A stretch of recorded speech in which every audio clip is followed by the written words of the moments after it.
What if the moment you gained everything you ever wanted was the exact moment you lost everything that truly mattered? For millionaire Liam Sterling, the signature on a multi-billion-dollar contract was supposed to be the pinnacle of his life. But miles away, his pregnant wife Isabella was fighting a battle alone, a battle he promised he'd be there for. He thought he was building a legacy. He never imagined that legacy would be broadcast on live television, a spectacle of his own making that would bring him to his knees. This isn't a story about wealth. It's a story about the true cost of ambition and a love fighting to survive the wreckage. The silence in their penthouse apartment was a living entity. It breathed in the sterile air circulated by a state-of-the-art HVAC system and settled over the plush cream-colored furniture like a fine layer of dust. For Isabella Sterling, this silence had become her most constant companion, a stark contrast to the boisterous, laughter-filled life she had once shared with her husband Liam. Liam. Even his name now felt distant, a word whispered in the hollow chambers of her memory. He was a man forged in the crucible of ambition, his eyes perpetually fixed on the shimmering horizon of the next big deal. He moved through the world with a confidence that bordered on arrogance, a titan of Wall Street who saw life as a series of strategic acquisitions. And she, Isabella, had been his most prized one. She remembered their beginning, a whirlwind romance that felt like a fairy tale. He had pursued her with a single-minded intensity that had been both flattering and overwhelming. He'd promised her the world, and in many ways he had delivered. Their home, perched atop a skyscraper in the heart of Manhattan, offered a panoramic view of a city that lay at their feet. Her wardrobe was a curated collection of couture, her days a leisurely procession of charity luncheons and gallery openings. She was living a life most people could only dream of, yet she had never felt more like a bird in a gilded cage. Now, at 8.5 months pregnant, the gilded bars of her cage felt more constricting than ever. Her world had shrunk to the confines of their apartment, her days measured not in social engagements, but in the fluttering kicks of the life growing inside her. A son, their son, a tiny being she already loved with a ferocity that startled her. She waddled over to the nursery, a room that was a testament to both her love and her loneliness. She had designed it herself, a serene oasis of soft blues and gentle whites. A hand-carved crib from Italy stood in the center, a fluffy, cloud-like mobile hanging above it. Every tiny detail, from the hand-stitched quilt to the row of classic children's books lining the shelves, had been chosen with meticulous care. It was a room waiting for a life to begin, a family to be complete. But as she stood in the doorway, a familiar ache settled in her chest. A family she thought required more than just a mother and a child. It required a father. Liam had been physically present for most of her pregnancy, but his mind had been elsewhere. He was consumed by what he called the deal of a lifetime, a merger that would not only cement his legacy, but would also catapult his company into the stratosphere. He spoke of it in hushed, reverent tones, his eyes gleaming with a passion she hadn't seen directed at her in a very long time. "This is it, Izzy," he'd said to her just this morning, his voice buzzing with an almost manic energy. He was already dressed in a bespoke suit, his tie perfectly knotted, his phone pressed to his ear. "This is for us, for our son. He'll never have to want for anything." She had simply nodded her hand, resting on the swell of her belly. What she wanted to say was, "He will want for his father," but the words had died on her lips. She had learned long ago that competing with Liam's ambition was a losing battle. He had promised her, though. A promise whispered in the dead of night, his hand tracing lazy circles on her burgeoning stomach. "When the time comes, I'll be there," he had vowed. "Nothing in the world will keep me from seeing our son being born." A promise. One of many that had been broken over the years, chipped away by late-night meetings and last-minute business trips. But this one she had clung to with a desperate hope. This one had to be different. As the afternoon sun began its slow descent, casting long shadows across the city, a sharp, unfamiliar pain shot through her lower back. She gasped, her hand flying to her belly. She had been having Braxton Hicks contractions for weeks, but this was different. This was deeper, more insistent. She waited, her breath held tight in her chest. Another one came stronger this time, wrapping around her abdomen like a tightening band. She knew with a certainty that was both terrifying and exhilarating that it was time. Her first instinct was to call Liam. She pulled out her phone, her fingers fumbling with the screen. She dialed his number, the one he had assured her was for emergencies only. It rang once, twice, and then went to voicemail. "The person you are trying to reach is unavailable. Please leave a message." She tried again, and again. The same result. A cold dread began to seep into her veins, a dread that had nothing to do with the impending pain of childbirth. He had turned his phone off. He had promised he wouldn't.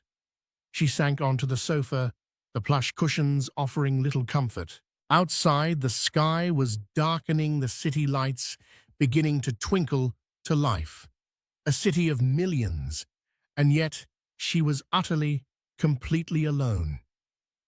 The silence of the penthouse was no longer just a companion. It was a threat, a suffocating presence that echoed the emptiness in her heart. The contractions were coming faster now, a relentless rhythm that was pulling her further and further into a storm she would have to weather on her own. And as the first drops of rain began to splatter against the window pane, Isabella Sterling knew that the legacy Liam was so desperately trying to build was being written in this very moment, in the silent, lonely drama of his wife going into labor alone. The storm that had been brewing over the city finally broke, unleashing its fury with a vengeance. Rain lashed against the windows of the penthouse, driven by a wind that howled like a mournful beast. The sky, once a canvas of dusky oranges and purples, was now a roiling mass of black and grey. For Isabella, the storm outside was a mirror to the tempest raging within her. The contractions were no longer gentle reminders. They were powerful, all-consuming waves of pain that stole her breath and left her trembling. She tried to remember the breathing exercises from her prenatal yoga class, but the panic clawing at her throat made it impossible to focus. Inhale, exhale. The simple act of breathing felt like an insurmountable task. She called Liam's office, a desperate last-ditch attempt.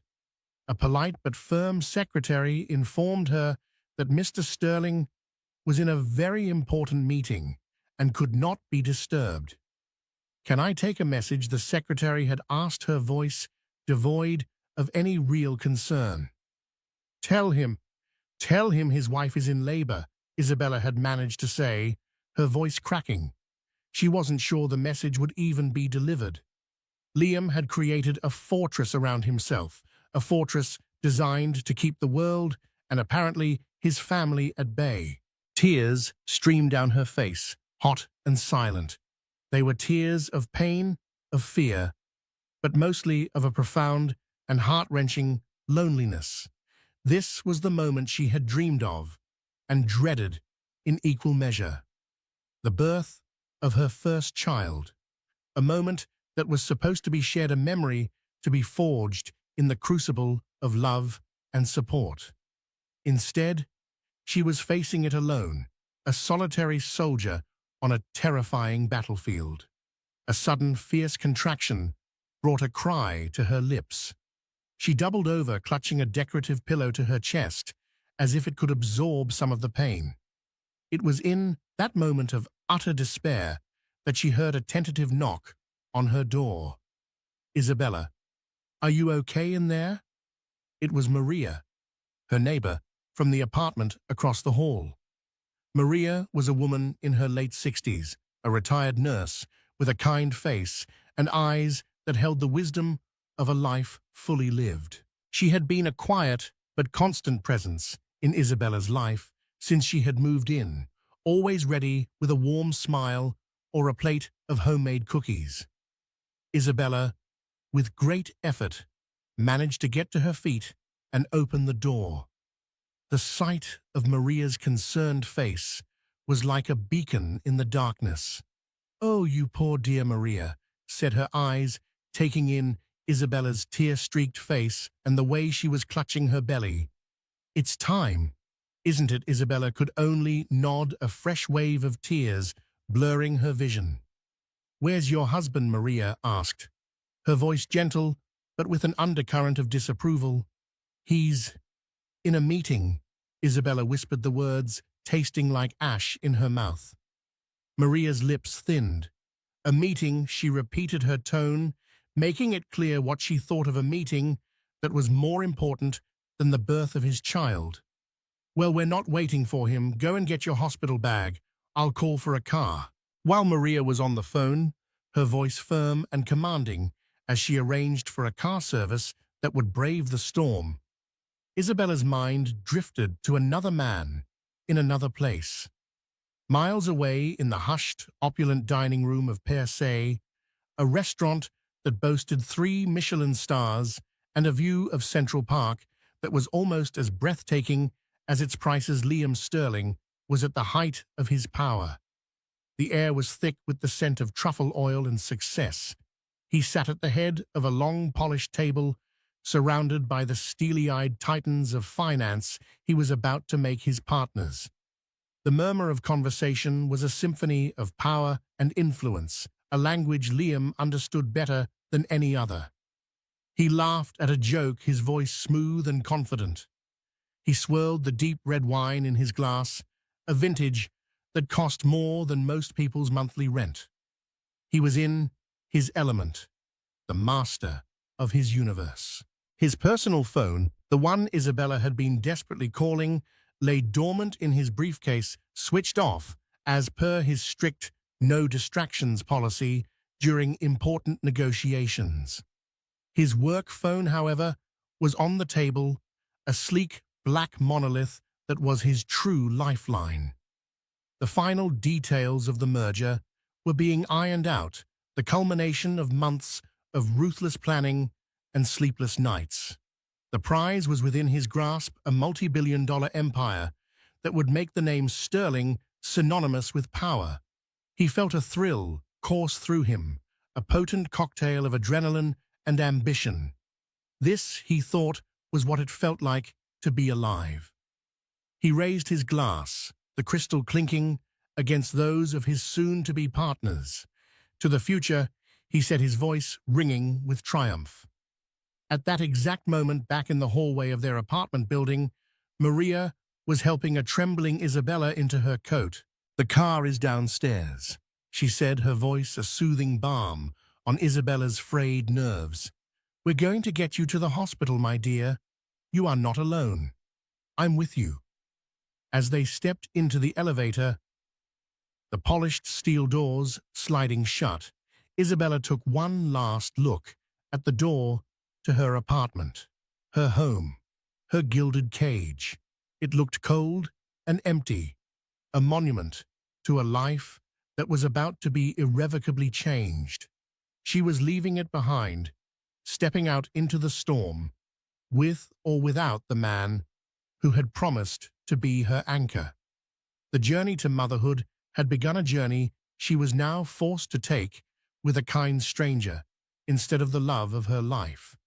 And as the elevator descended, she couldn't help but wonder, if her marriage would survive the night. The journey to Lenox Hill Hospital was a nightmare. The city, usually a vibrant tapestry of light and sound, was now a chaotic mess.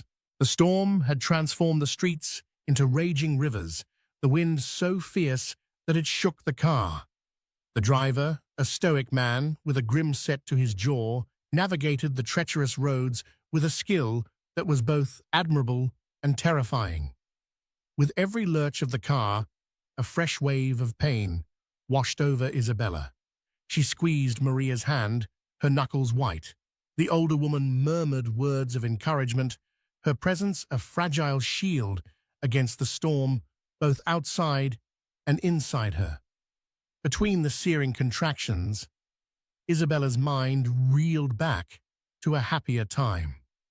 A sun-drenched afternoon in Central Park, not long after they had found out she was pregnant. They had been lying on a blanket, Liam's head in her lap. He had been tracing the curve of her still flat stomach, his eyes soft with a vulnerability she rarely saw. "I'm going to be there, Izzy," he had whispered, his voice thick with emotion. "I'm not going to be like my father. I'm going to be there for every scraped knee, every soccer game, every heartbreak. And I'm going to be there to see our son take his first breath. I promise." His father, a man who had been a ghost in Liam's life, a cautionary tale of a brilliant but absent patriarch who had prioritized his business over his family. A man Liam had sworn he would never become. A tear escaped her eye and traced a cold path down her cheek. The memory, once a source of comfort, was now a cruel taunt. The promise, once a sacred vow, was now just another broken piece of their shattered life. Back at Per Se, the atmosphere was jubilant. The deal was done. The contracts were being signed, the expensive pens gliding across the thick, creamy paper. Liam felt a surge of triumph, so powerful it was almost dizzying.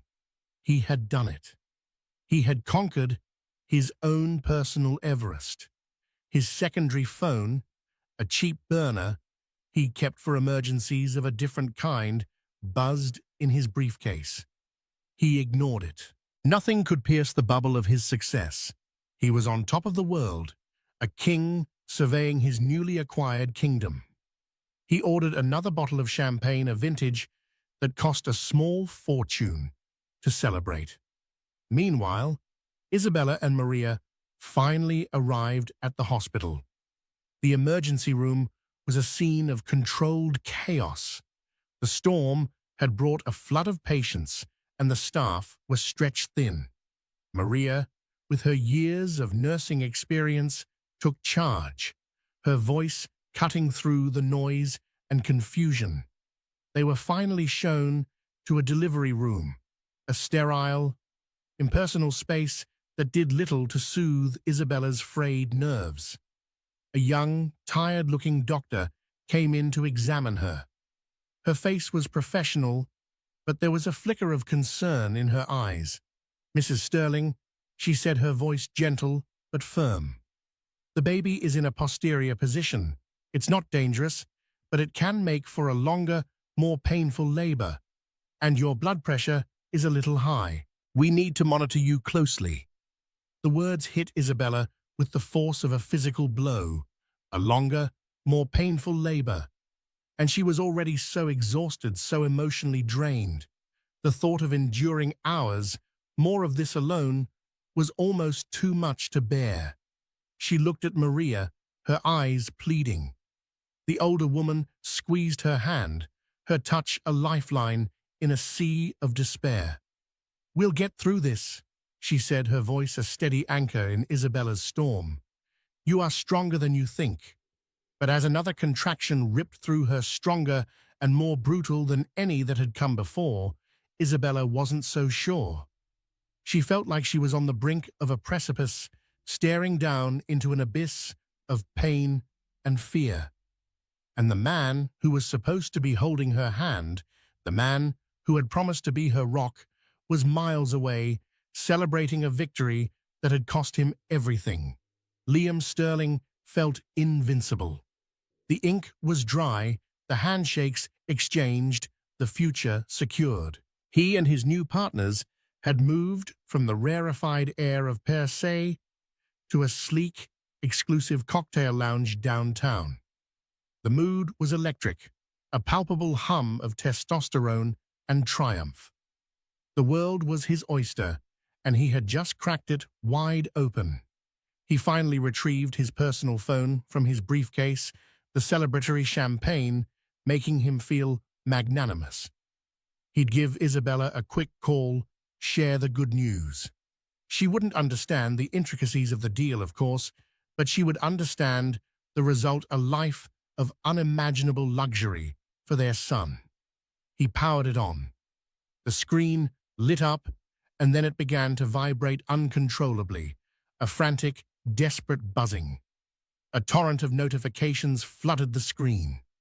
37 missed calls from Isabella, 14 missed calls from home, 5 missed calls from Maria neighbor. Then came the text messages, a cascade of frantic words that made the blood freeze in his veins. Isabella, Liam, it's time. Please answer. Isabella, the contractions are getting stronger. I can't reach you. Isabella, Liam, I'm scared.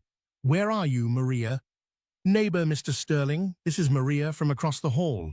Isabella is in labor. I am taking her to Lenox Hill Hospital. The storm is very bad. Isabella, the doctor says the baby is posterior. Please, Liam, I need you. The final text, sent over an hour ago, was just one word. Please. The laughter and celebratory chatter of the lounge faded into a dull roar. The expensive champagne suddenly tasted like acid in his mouth. A cold, creeping dread began to snake its way up his spine, a chilling counterpoint to the warmth of the alcohol. Everything all right, Liam? One of his new partners asked, clapping him on the back. Liam couldn't speak.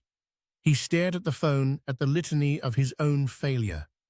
He had been so consumed by the future, he had completely abandoned the present.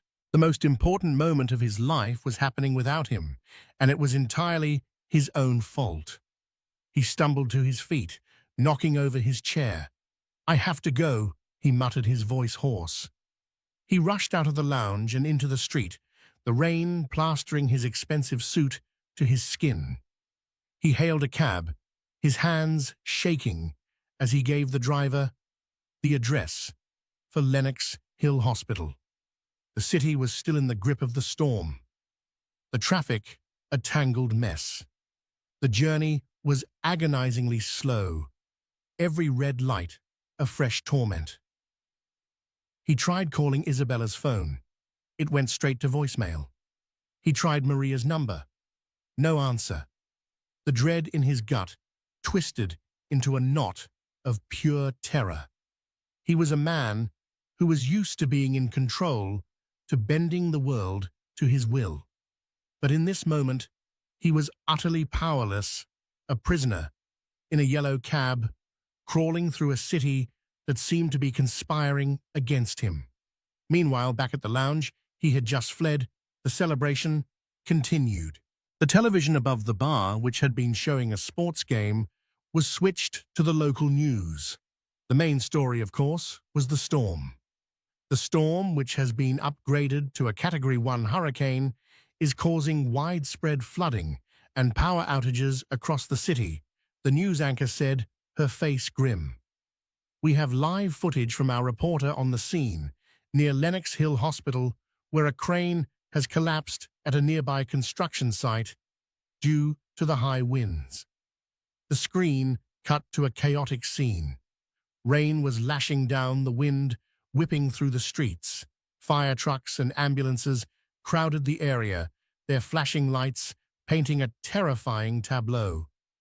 The camera zoomed in on the wreckage of a massive construction crane which had buckled and fallen, crushing a section of the street below. It is a scene of utter devastation, the reporter said, her voice strained over the roar of the wind. Emergency services are working tirelessly to secure the area and search for any potential victims. The camera panned across the debris-strewn street, lingering on the flashing lights of an ambulance. For a split second, something caught the light. A small, brightly colored object lying amidst the chaos and the rain. It was a hand-knitted baby blanket, a whimsical pattern of blue and white clouds. A blanket that was identical to the one Isabella had spent months knitting, the one she had lovingly packed in her hospital bag. Liam's cab was stuck in a gridlock of emergency vehicles a few blocks from the hospital. The air was filled with the frantic wail of sirens. Impatient and terrified, he threw a handful of cash at the driver and got out, breaking into a desperate run. The rain was relentless, soaking him to the bone, but he barely noticed. His mind was a maelstrom of fear and self-recrimination. He finally reached the chaotic scene he had glimpsed on the television. Police lines had been set up, and the area was swarming with firefighters and paramedics. The fallen crane was a monstrous metal skeleton, a monument to the destructive power of the storm. He tried to push through the police line, his voice a desperate croak. "My wife. She's at the hospital." Lennox Hill, a stern-faced police officer, blocked his path. "Sir, you need to stay back. This is an active emergency scene." "You don't understand." Liam pleaded, his carefully constructed composure shattering into a million pieces. "My wife is in labor. I need to get to her." It was then that he saw it. Not on a television screen this time, but with his own eyes. Lying on a gurney, being loaded into an ambulance, was a figure. It was an older woman, her face pale, a nasty gash on her forehead. It was Maria. And clutched in her hand was the corner of a familiar hand-knitted baby blanket, with a pattern of blue and white clouds. The world tilted on its axis. The sirens, the rain, the shouting, it all faded into a deafening roar in his ears. The blanket, Maria, the collapsed crane. The pieces of the puzzle clicked into place with horrifying clarity. They must have been caught in the collapse. Maria had been injured. But where was Isabella? He scanned the chaotic scene, his eyes wild with panic. He saw paramedics working on other injured people, but he didn't see his wife. He saw the mangled wreckage of a car crushed beneath a steel girder. A car service, the one Maria had called for them. The air was sucked from his lungs. A guttural sound of pure agony escaped his lips. The strength drained from his body, his legs buckling beneath him. Liam Sterling, the titan of Wall Street, the man who had just conquered the financial world, collapsed onto the wet, grimy pavement, overwhelmed by a wave of guilt so profound, so absolute, that it felt like a physical blow. He had done this. His ambition, his obsession, his broken promise, it had all led to this. He had been chasing a legacy, and in doing so, he had potentially destroyed his entire world. He had left his wife to face the storm alone, and the storm had swallowed her whole. He lay on the ground, oblivious to the rain and the chaos around him, a broken man, weeping for a life he had so carelessly gambled away. The image of the baby blanket, a symbol of his wife's love and his own failure, was burned into his mind. The deal of a lifetime had become the failure of a lifetime. And in that moment of utter devastation, Liam Sterling knew that no amount of money or power could ever absolve him of his guilt. He had gained a kingdom, but he had lost his queen, and with her the heir he had never even had the chance to meet. A paramedic knelt beside Liam, his voice a distant, muffled sound through the roaring in Liam's ears. "Sir, sir, can you hear me? Are you injured?" Liam's injuries were invisible, etched onto his soul. He couldn't respond, couldn't form words. His mind was a slideshow of horrors. The mangled car, the wail of the sirens, Maria's pale face, and the small, brightly colored baby blanket, a beacon of love in a landscape of devastation. He scrambled to his feet, a wild, desperate energy surging through him. He had to know. He grabbed the paramedic's arm, his grip surprisingly strong. "My wife," he gasped the words, tearing from his throat. "Isabella Sterling. She was with the woman on that gurney. The blanket. Was she—" He couldn't finish the sentence. To speak the words would be to make them real. The paramedic, a young woman with weary, compassionate eyes, saw the sheer terror on his face. She understood this was not a man in physical distress, but one whose world had just imploded. "Stay here, sir.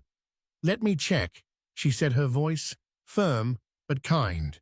The moments that followed were the longest of Liam's life. He stood shivering in the torrential rain, a ghost amidst the flashing lights and frantic activity. He was a man who commanded boardrooms, who moved markets with a single word. Yet here he was utterly powerless, waiting for a stranger to deliver the verdict on his life. He saw his future branching into two distinct paths, one of unbearable, unending grief, and another he didn't dare imagine. The paramedic returned her expression unreadable. Liam's heart stopped. "Sir," she began, and he braced himself for the blow. "We have a record of an Isabella Sterling. She was admitted to Lenox Hill's maternity ward over an hour ago. She's on the 5th floor." She paused, then added, clarifying the image that had shattered him. "The other woman, Maria, was with her. It seems Ms. Sterling forgot something in the car. Maria went back to get it for her just as the crane came down. Your wife was never outside. She's safe. Safe." The word didn't register at first. It was alien, impossible. Then it crashed over him in a dizzying, nauseating wave. Relief so potent and absolute buckled his knees again. It wasn't the clean, pure relief of joy, but a messy, agonizing relief, intertwined with the acid of his guilt. Isabella was safe. His son or daughter was safe. He hadn't killed them. The thought was so overwhelming, he choked, gasping for air. He didn't deserve to breathe. He mumbled his thanks, his voice hoarse, and began a desperate, stumbling run towards the hospital entrance. This was his walk of shame. His bespoke suit, now soaked and stained, clung to him like a shroud. His hair was plastered to his forehead, his face pale and gaunt. He pushed through the automatic doors and into the sterile brightness of the lobby, a wild creature invading a place of healing. People stared, nurses, orderlies, other waiting families. They saw a man who looked broken, and they were right. He found the elevators, his reflection in the polished steel doors, a grotesque caricature of the man he was just hours ago. He ascended to the 5th floor in a metal box, each floor a new level of his personal hell. He found the maternity ward, a place of hushed joy and new beginnings, and it felt like a sacrilege for him to be there. He approached the nurse's station, his voice a raw whisper, as he asked for Isabella's room. The nurse gave him the number, her gaze lingering on him with professional curiosity. He walked down the corridor, his expensive leather shoes squeaking on the linoleum. He stopped outside the door, his hand hovering over the handle, trembling. He was terrified. What would he find? What could he possibly say? "Sorry, I missed the birth of our child. The merger was a success." The thought was so vile it made him want to retch. He could hear the faint, steady beep of a monitor. From within, a sound that confirmed life, a life he had so carelessly abandoned. Taking a breath that felt like swallowing glass, he pushed the door open. The room was quiet, dimly lit. And there she was, his wife. She was propped up in the hospital bed, her beautiful face pale and utterly exhausted, her dark hair damp against the pillow. Her eyes were closed, and in a small, clear bassinet beside her bed lay a miracle. A tiny, perfect baby, swaddled in a standard-issue hospital blanket, his face serene in sleep. His son. A wave of love so fierce and profound it was physically painful, washed over Liam. It was a love tainted by the deepest shame he had ever known. He had missed it. He had missed the single greatest moment of his life. He took a hesitant step into the room, the soft click of the door latch sounding like a gunshot in the stillness. Isabella's eyes fluttered open. They were not the soft, loving eyes that had captivated him years ago. They were cold, hard, and as empty as a winter sky. She looked at him, her gaze passing over him, as if he were a stranger, a piece of furniture. Then she turned her head, fixing her eyes on the window, where the storm was finally mercifully beginning to subside. Isabella, he breathed the name an apology in itself. I'm so sorry. She didn't respond. There were no screams, no accusations, no tears. There was only an absolute, profound silence. A silence that was a living thing, a wall of ice she had erected around herself, and he knew instantly he would never be able to breach it. She adjusted the thin hospital blanket over her legs, a small, deliberate movement that screamed her rejection of him. He took another agonizing step, his eyes falling on his son. He was so small, so impossibly perfect. He's beautiful, Liam said, his voice cracking. What's his name? Isabella's voice, when she finally spoke, was flat, devoid of all emotion, as if she were reciting a line from a script. Theodore, she said, her eyes still fixed on the window. It means gift of God. She paused, and the silence that followed was heavy with meaning. Then she added, her voice dropping to a near whisper, he was a gift to me. The implication was a dagger to his heart. To me, not to us. In that moment, he ceased to be a husband or a father. He was just the biological donor, the man whose eyes perhaps the boy might share, but whose life he was not a part of. The next few days were a blur of agonizing penance. He did not leave. He cancelled every meeting, ignored the hundreds of frantic calls and texts from his partners. His multi-billion-dollar triumph was now nothing but digital noise. He sat in the hard plastic visitor's chair in the corner of her room, a silent sentinel at the gates of the family he had been exiled from. He watched her learn to be a mother, with a quiet, focused intensity that excluded him completely. When he tried to help, offering to get her water or another pillow, she would ignore him and do it herself. When he dared to approach the bassinet, she would subtly shift her body, a silent guardian, protecting her son from the man who had abandoned them.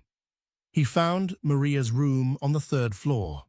She had a concussion and a cast on her broken arm. The sight of her injured because of his negligence was another twist of the knife. He stammered his apologies, his gratitude, his shame. She looked at him, her kind eyes filled not with anger, but with a deep, weary disappointment. You have a beautiful family, Mr. Sterling, she said, her voice weak but firm. Don't lose it. The day they were to be discharged, Liam had arranged everything. A luxury car service, a top-of-the-line car seat. He'd had an assistant purchase a path cleared for their return home. He thought foolishly that these logistical comforts might mean something. As a nurse wheeled Isabella out with Theodore nestled in her arms, Liam held the door open. Isabella stopped at the threshold, her body angled away from him. She looked at him then, her eyes meeting his. For the first time since that first night, they were clear, resolved, and utterly devoid of love. "I want you to move out," she said. Her voice wasn't angry or hysterical. It was quiet, calm, and unyielding.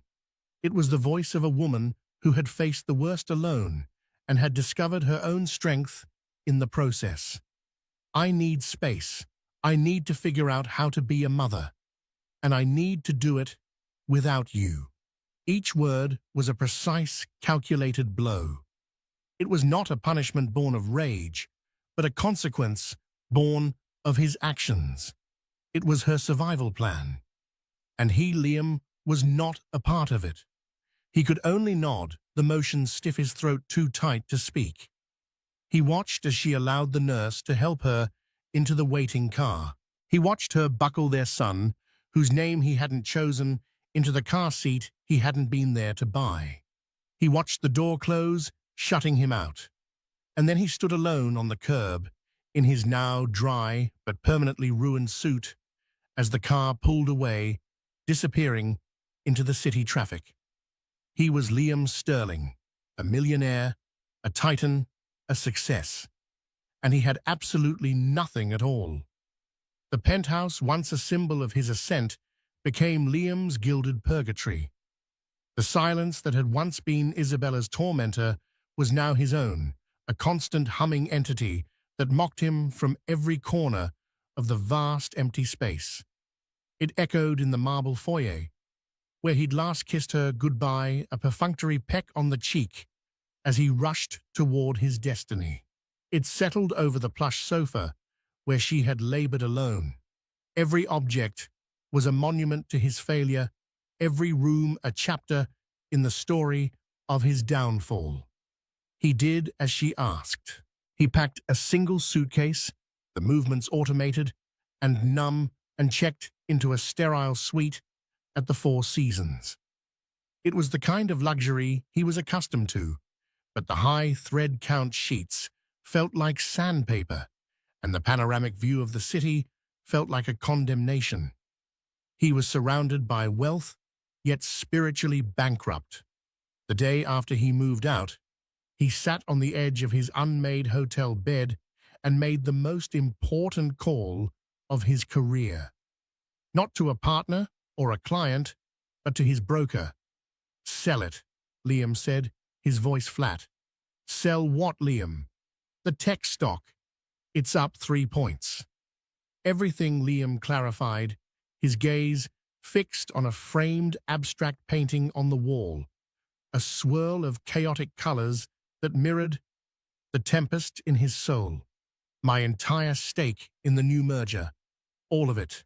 Liquidate my position." There was a stunned silence on the other end of the line. His broker stammered, convinced Liam was having a breakdown, that the pressure had finally cracked him. He warned of the consequences, the market reaction, the fortune he'd be walking away from. Liam listened unmoved. The numbers, once the gospel by which he lived, were now just meaningless figures. He had been chasing a legacy of glass and steel, only to discover that the only legacy that mattered was one of flesh and blood, and it was a legacy he had nearly shattered. With the machinery of his old life dismantled, he began the most difficult project he had ever undertaken, the slow, painstaking reconstruction of his family. He began to court his wife again, not with the grand, sweeping gestures of their early romance, but with the quiet, humble acts of a penitent. He knew flowers and diamonds would be an insult. Instead, he focused on the things that mattered. He remembered she loved a specific artisanal sourdough from a bakery in Soho, so he had a fresh loaf delivered every morning. He knew she was too exhausted to cook, so he arranged for meals from her favorite healthy restaurant to arrive each evening timed perfectly for after she put the baby down. He sent diapers, formula, organic baby clothes, a silent, steady stream of support that asked for nothing in return. And every single day, without fail, a single white rose would arrive at her door. No card, no message, just the rose. It was a symbol of his apology, a daily renewal of his vow to be better. He asked for only one thing: to see his son. After a week of his silent offerings, she relented. Her text message was brief and devoid of warmth, but it was a door cracked open. 1 hour. Every day at 4 p.m. Don't be late. That hour became the focal point of his existence. He would arrive at the penthouse, his heart pounding, a nervous rhythm against his ribs. The first few times he'd find Theodore asleep in his crib, a tiny perfect creature who was a stranger to him. Liam would just stand there, watching the gentle rise and fall of his son's chest, mesmerized. A love so fierce and primal it physically ached, swelled within him, immediately followed by the crushing weight of his guilt. He learned. Clumsily at first, his large, capable hands that had signed billion-dollar contracts, fumbled with the delicate tabs of a diaper. He struggled to warm a bottle to the perfect temperature, his brow furrowed in concentration. He was a titan of industry, reduced to a bumbling novice by a 7-pound infant. Isabella would watch him from the doorway of the nursery, her arms crossed, her expression a mask of neutrality. She rarely spoke. Her silence was a wall, and he knew that every correctly fastened diaper, every successfully warmed bottle, was just a single tiny chip against its massive surface. But he kept showing up, on time, every single day. One afternoon, about a month after Theodore was born, the baby was inconsolable. A storm of frantic, piercing cries filled the apartment. Liam had tried everything he had learned. He'd fed him, changed him, swaddled him.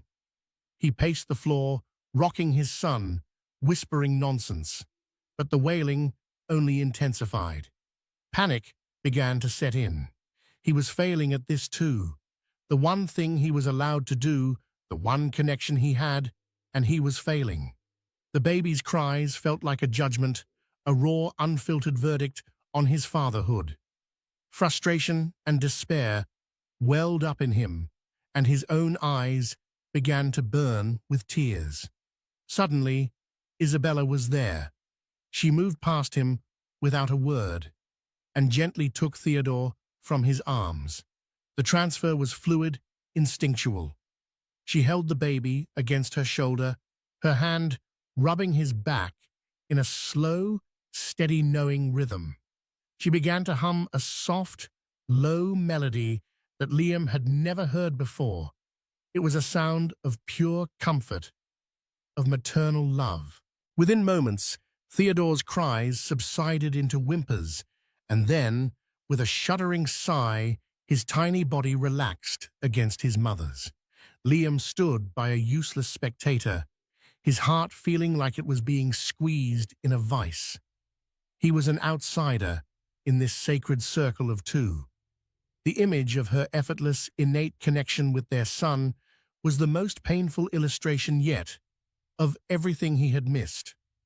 "I'm sorry," he whispered, the words raw and broken. "I'm so sorry I wasn't there. For you. For him." Isabella didn't look at him, her cheek resting on the top of Theodore's head. Her voice, when she spoke, was quiet, almost carried away by the humming. "He had your eyes. You know," she said. "The first time they placed him in my arms after everything, the first thing I saw was that he has your eyes." The words struck him with the force of a physical blow. It wasn't forgiveness. It wasn't an invitation back into her heart, but it was a connection. It was an acknowledgement that he was a part of this child, a part of this story.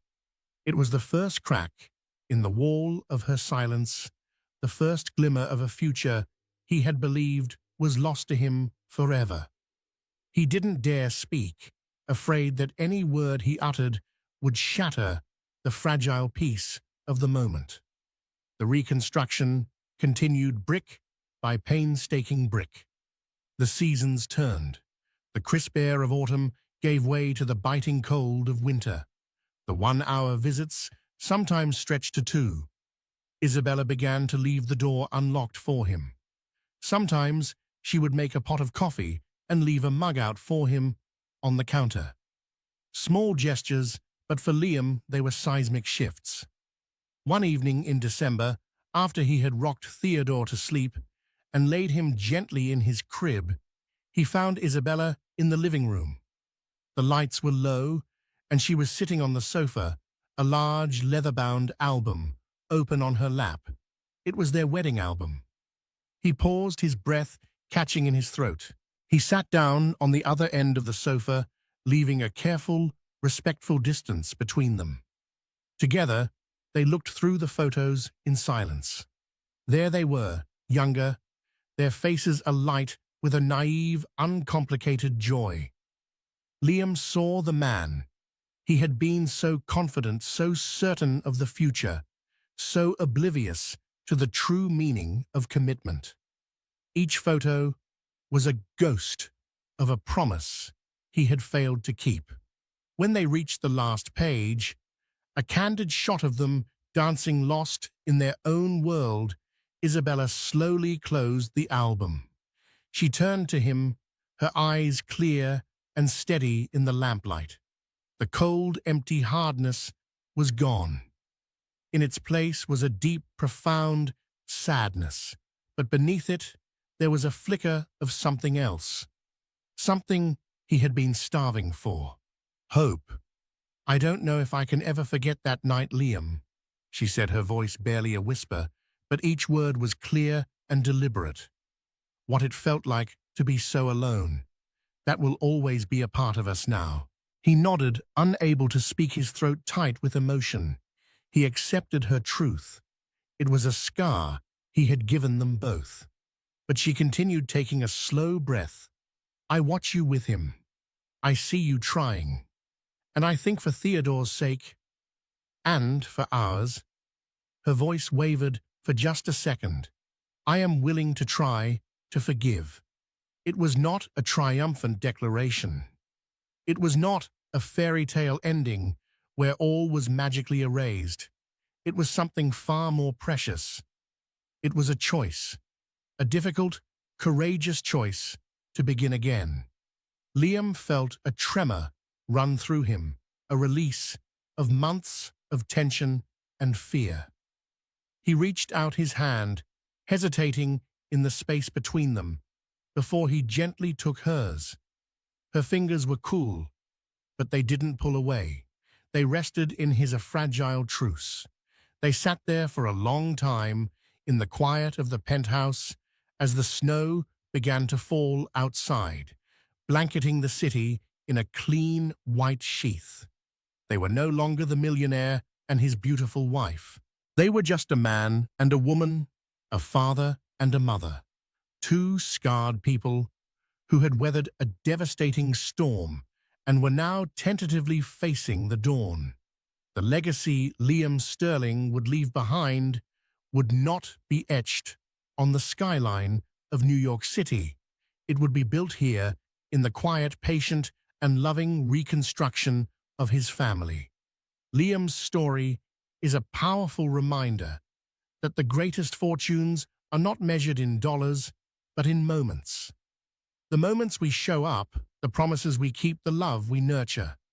He nearly lost it all in his relentless pursuit of a world that glittered, only to find true wealth in the quiet dignity of a second chance. Their journey is far from over the echoes of that stormy night, a permanent part of their story. But in the ruins of a broken promise, they are rebuilding something real, something resilient, something worth more than any empire. What did you think of Liam and Isabella's story? Does a mistake of this magnitude deserve forgiveness? Let us know your thoughts in the comments below. And if their story moved you, please give this video a like, share it with someone who might need to hear it, and don't forget to subscribe for more stories that explore the depths of the human heart. Thank you for watching.